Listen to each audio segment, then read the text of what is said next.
Welcome friends. Supreme কোর্টে SSC 2016 মামলার প্রসঙ্গে আমাদের প্রত্যেকেরই মনে থাকবে, প্রথম দিকে এর আগের প্রধান বিচারপতি চন্দ্রচূড় বাবু কিন্তু একদিন সারা দিন এসএসসি 2016 মামলাটি শুনেছিলেন এবং সেই দিন যারা লাইভ দেখেছিলেন যথেষ্ট টান টান উত্তেজনা ছিল। আমরা প্রতি মুহূর্তে সেই বিষয়টা অনুভব করেছিলাম। তো যাই হোক, শেষকালে উনি বেশ কিছু শর্ত সাপেক্ষে সহজ করে বললে, যেটা দ্বারায় কলকাতা হাইকোর্ট যে রায় দিয়েছিল সেটার উপর একটা স্টে অর্ডার দিয়েছিলেন। তার সাথে বেশ কিছু বক্তব্য উনি বলেছিলেন। তো ঠিক সেই রকমই কিন্তু আবার পরিস্থিতির সৃষ্টি হতে চলেছে আগামী 19শে ডিসেম্বর 2024। কেন আমি এই কথা বলছি? অ্যাকচুয়ালি গত 12ই ডিসেম্বর যে লাস্ট হিয়ারিং হলো, সেখানে বর্তমান যিনি প্রধান বিচারপতি তিনি পরিষ্কার বলে দিয়েছেন যে কোন বিষয়ের ওপর আলোচনা করব।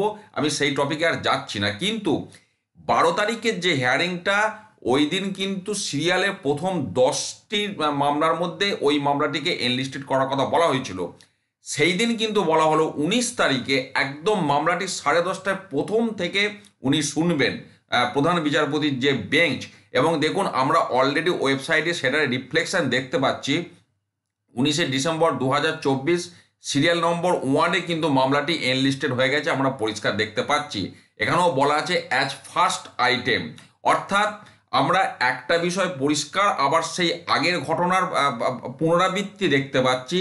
চন্দ্রচূড় বাবুর সময় উনি যেমন প্রথম একদম মামলাটির শুরু, দিনের শুরু থেকে একদম শেষ পর্যন্ত সারাদিন ধরে শুনেছিলেন, আবার কিন্তু সিরিয়াল নাম্বার 1-এ এই মামলাটিকে আনা হয়েছে। অর্থাৎ 19শে ডিসেম্বর একদম প্রথম থেকে কিন্তু এই মামলা শুনবেন বর্তমান প্রধান বিচারপতি। এবার উনি বলেই দিয়েছেন পার্টিকুলারলি কোন দুটি টপিকের ওপর আলোচনা হবে।